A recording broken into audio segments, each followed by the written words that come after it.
हाँ, good morning students. मैं Ismail Khan next video के साथ। लास्ट वीडियो में हम जो परागकोश होता है उसकी संरचना के बारे में पढ़ रहे थे, तो एक बार दोबारा से देख लेते हैं। जो परागकोश होता है उसकी संरचना में 3 भाग होते हैं। कितने भाग होते हैं? 3 भाग।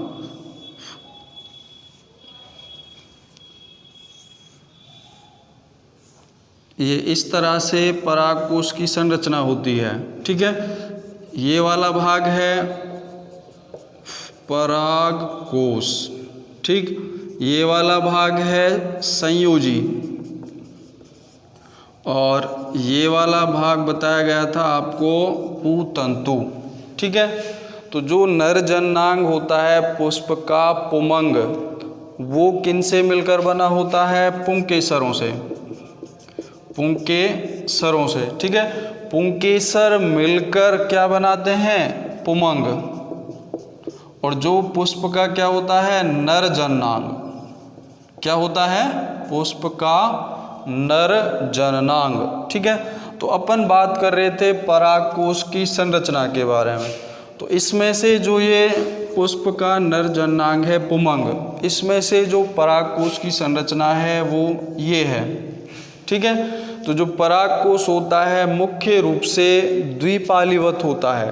कितने पालीवत होता है? द्विपालीवत। जो प्रत्येक पाली होती है उसके अंदर 2 कोष्ठ होते हैं, 2 कोष्ठ, ठीक है।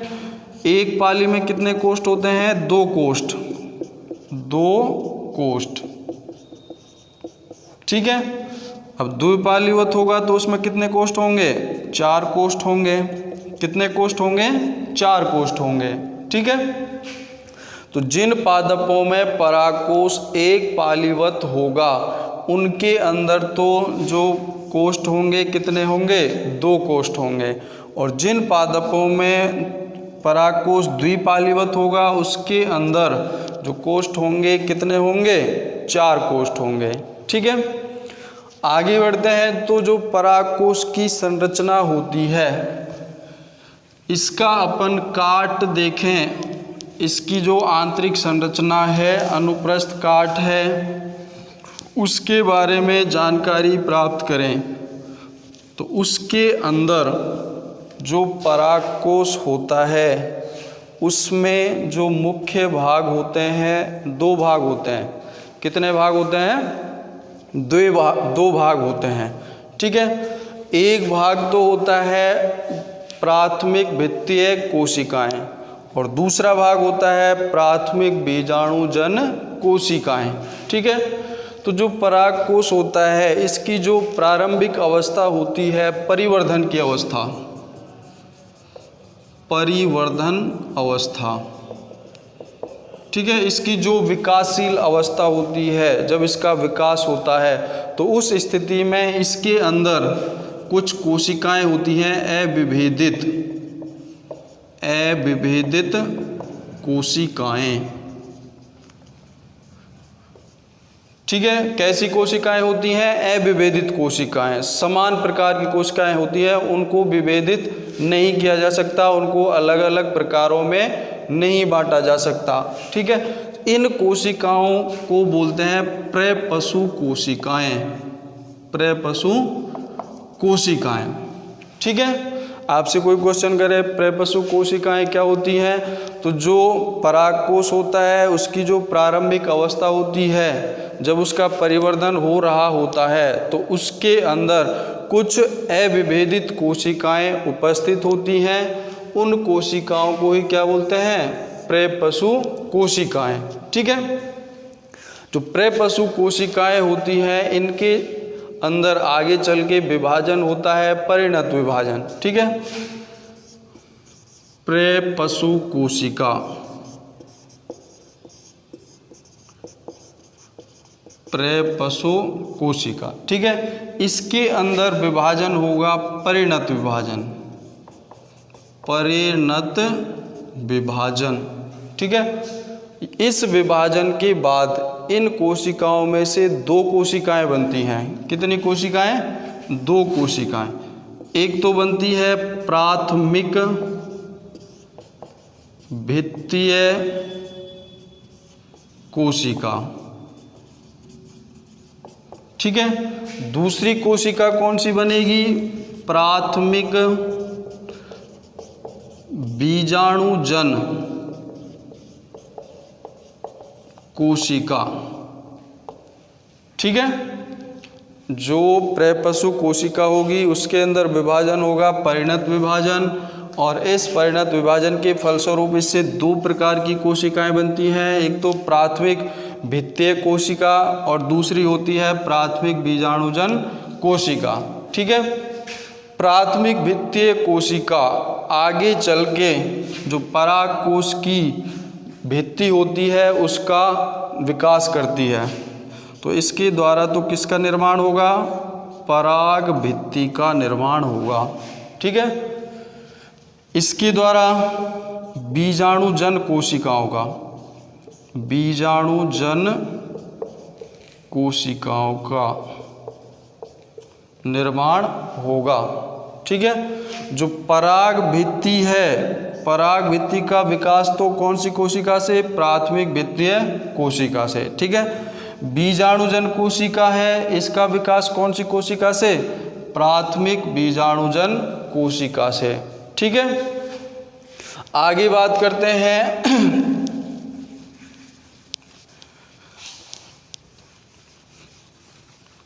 जो परागकोश होता है उसकी संरचना में 4 कोष्ठ हैं, तो उन 4 कोष्ठों को बोलते हैं बीजाणु धानियाँ, ठीक है। एक पालीवत परागकोश है तो उसके अंदर बीजाणु धानियों की संख्या कितनी होगी? 2, ठीक है। और यदि परागकोश द्विपालीवत है तो उसके अंदर बीजाणु धानियों की संख्या कितनी होगी? 4। कितनी होगी? 4, ठीक है।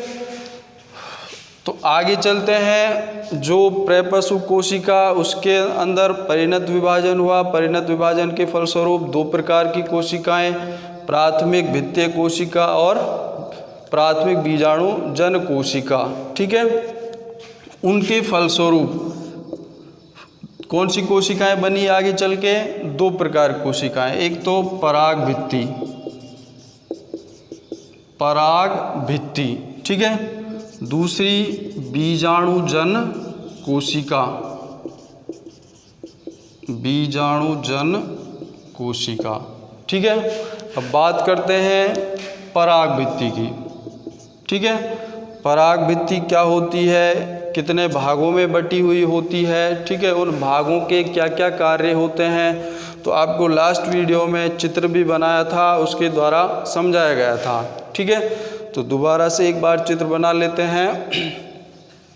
जो पराग भित्ति होती है इसके अंदर 4 स्तर होते हैं। कितने स्तर? 4। चित्र के माध्यम से देखिए, ये हो गया,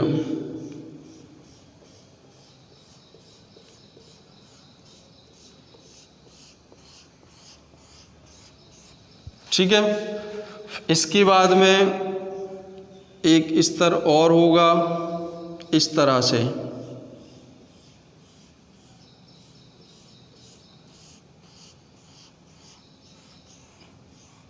ये सबसे जो बाह्य स्तर होता है वो होता है अधिचर्म, अधिचर्म, ठीक है। इस अधिचर्म को बोलते हैं एपिडर्म, एपिडर्मिस, ठीक है। उसके बाद जो दूसरा इसके अंदर स्तर होगा वो होता है अधस त्वचा, अधस त्वचा, ठीक है।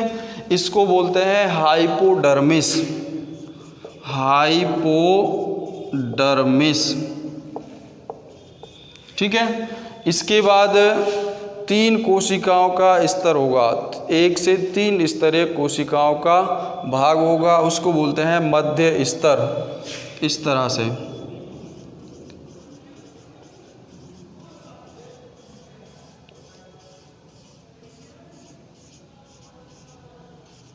ऐसे, ठीक है। तो ये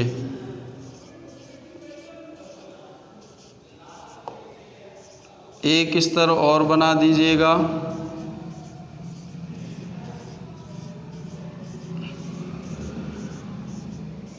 ठीक है, तो ये जो स्तर है ये होगा मध्य स्तर।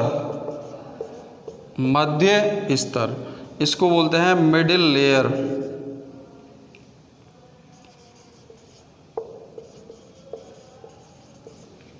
ठीक है, इसके बाद इसके अंदर जो भाग होगा वो होता है टेपिटम।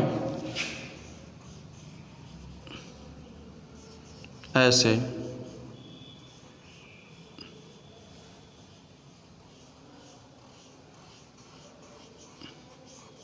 ये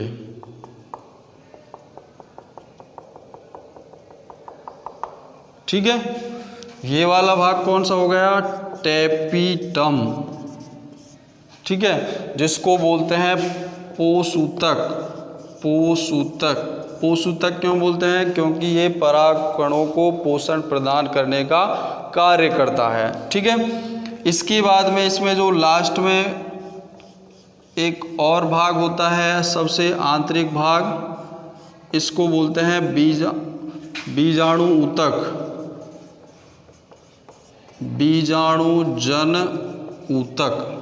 ठीक है, तो जो परागकोश की संरचना होती है उसके अंदर मुख्य रूप से जो पराग भित्ति है उसमें 4 भाग होते हैं। कितने भाग होते हैं? 4 भाग। नंबर 1 अधिचर्म।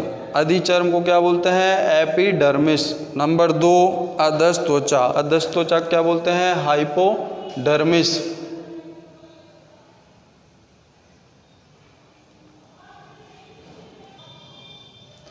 दूसरा भाग अधस्त्वचा। अधस्त्वचा को क्या बोलते हैं? हाइपोडर्मिस। तीसरा भाग मध्यस्तर। मध्यस्तर को क्या बोलते हैं? Middle layer. चौथा भाग कौन सा? टेपिटम। टेपिटम को क्या बोलते हैं? पोषूतक। ठीक है, देखते हैं आगे। जो पराग भित्ति होती है इसको और बोल सकते हैं परागकोश भित्ति। ठीक है, इसके जो भाग होते हैं मुख्य रूप से कितने भाग? 4 भाग। नंबर 1 अधिचर्म। ठीक है, अधिचर्म को क्या बोलते हैं? एपिडर्मिस। एपिडर्मिस। ठीक है, दूसरा भाग अधस्त्वचा। अधस्त्वचा। अधस्त्वचा क्या बोलते हैं? हाइपोडर्मिस। हाइपोडर्मिस। ठीक है, तीसरा भाग है मध्य स्तर। मध्य स्तर को क्या बोलते हैं? Middle layer. ठीक है, चौथा भाग है टेपिटम और इसको बोलते हैं पोषूतक। क्या बोलते हैं? पोषूतक। ठीक है, एक एक करके देखते हैं। सबसे पहला भाग कौन सा? अधिचर्म। अधिचर्म। ठीक है, देखिए क्या क्या विशेषताएं होंगी इसकी। जो अधिचर्म है परागकोश की जो भित्ति होती है उसका सबसे बाह्य स्तर होता है। नंबर 1 यह सबसे बाह्य स्तर होता है। ठीक है, नंबर 2 आपको दिख रहा है जो सबसे बाह्य परत है वो कौन सी है? अधिचर्म है। ठीक है, इसको बाह्य त्वचा बोलते हैं। उसके बाद दूसरी बात करें, जो अधिचर्म स्तर होता है वो एकल कोशिकाओं का स्तर होता है। यह एकल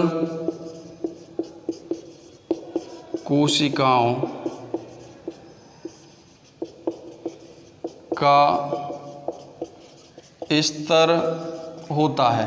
ठीक है, नंबर 3 जो अधिचर्म होती है यह सुरक्षा का कार्य करती है। किसका? परागकणों का। यह स्तर परागकणों की सुरक्षा का कार्य करता है। ठीक है, तो जो अधिचर्म है उसकी मुख्य रूप से कितनी बातें हो गई? 3 बातें हो गई। नंबर 1 तो फर्स्ट कौन सा? यह सबसे बाह्य परत होती है। ठीक है, दूसरा यह एकल कोशिकाओं का स्तर होता है। नंबर 3 यह जो परागकोश के अंदर परागकण होते हैं उनकी सुरक्षा का कार्य करता है। ठीक है, आगे नेक्स्ट देखते हैं नंबर 2। दूसरा भाग कौन सा है इसके अंदर? अधस त्वचा। अधस त्वचा। नंबर 2 अधस त्वचा। अधस त्वचा क्या बोलते हैं? हाइपोडर्मिस। ठीक है, देखिए क्या क्या विशेषताएं होंगी। नंबर 1 यह अधिचर्म के नीचे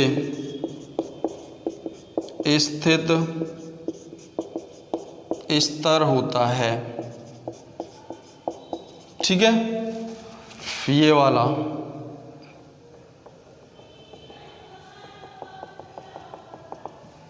ठीक है, इसके बाद नंबर 2 यह 1 से 3 स्तरीय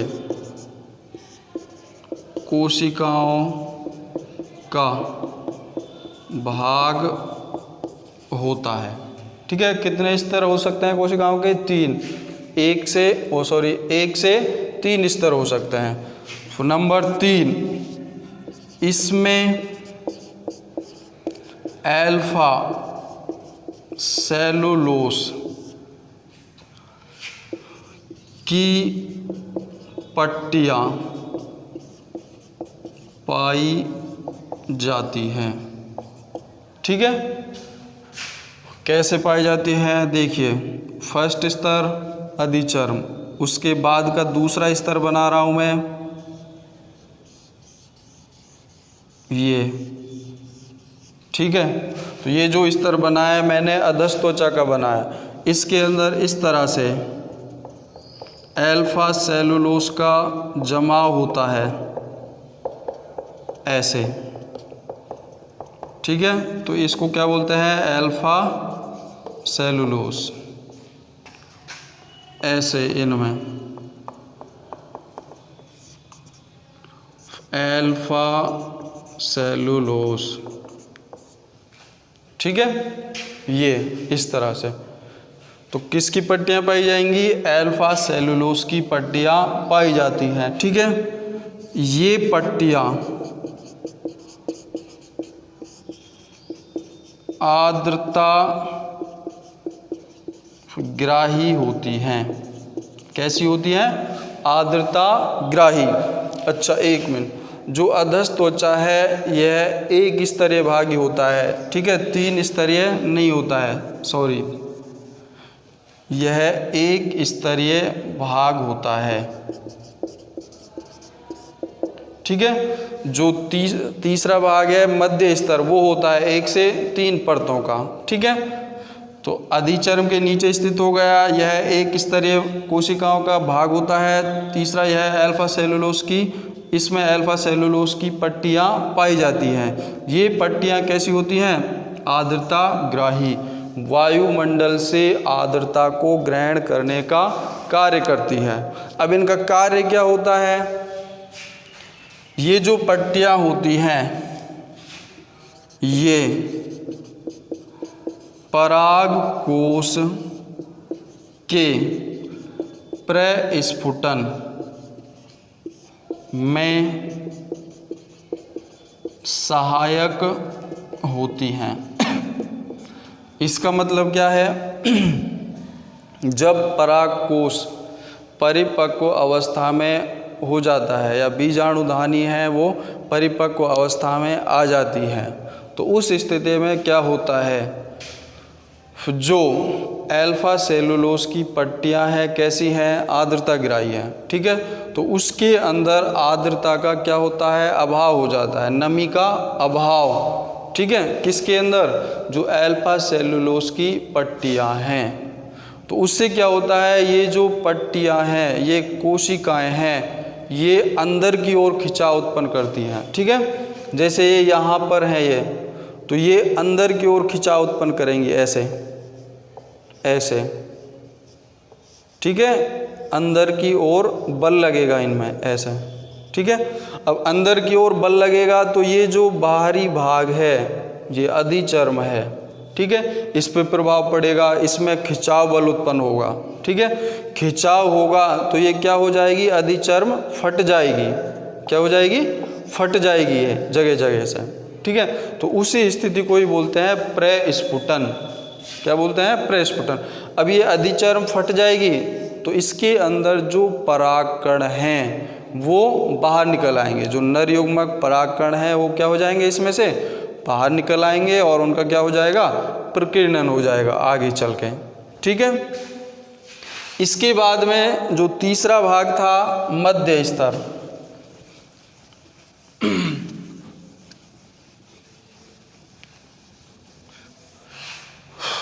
तीसरा भाग कौन सा, मध्य स्तर, ठीक है। देखिए क्या क्या विशेषताएं होंगी, स्थित तो कहाँ पे होगा, यह अधस्त्वचा के नीचे स्थित होता है, ठीक है। नंबर 2, यह 1 से 3 स्तरीय कोशिकाओं का भाग होता है, ठीक है। तीसरा पॉइंट, यह भी सुरक्षा का कार्य करता है, ठीक है।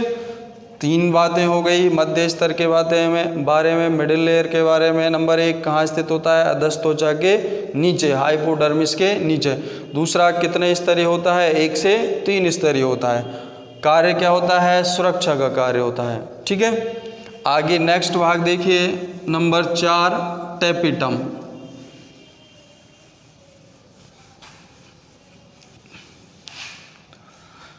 नंबर 4 टैपिटम,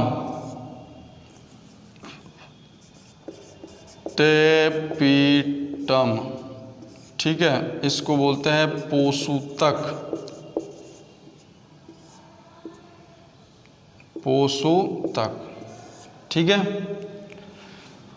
जो टैपिटम होता है उसका जो मुख्य कार्य होता है वो होता है परागकणों को पोषण प्रदान करने का, ठीक है। टैपिटम का कार्य क्या होता है, परागकणों को पोषण प्रदान करने का, ठीक है। इसके बाद जो टैपिटम होता है वो 2 प्रकार का होता है, एक तो अमीबीय टैपिटम होता है और एक ग्रंथिल टैपिटम होता है। दोनों ही क्या करते हैं, पोषण का कार्य करते हैं, ठीक है। आज बस इतना ही, बाकी नेक्स्ट वीडियो में पढ़ेंगे। ध्यान दीजिएगा, बहुत समय आपका ख़राब हो चुका है। ये जो पढ़ाया है आपको इसकी PDF साथ के साथ डाल दी जाएगी, ठीक है। पहले तो इस वीडियो को देखना है अच्छे से आपको, ठीक है। उसके बाद फिर जो आपको PDF भेजी जाएगी ग्रुप में उसको पढ़ना है, जैसे कोई शब्द समझ नहीं आए, ठीक है। उसके बाद भी अगर आपको कुछ समझ नहीं आता है तो आप वैसे पूछ सकते हैं, फ़ोन कर सकते हैं, ठीक है। स्कूल में आके पूछ सकते हैं, ठीक है। ध्यान देना है आप लोगों को अच्छे से। धन्यवाद।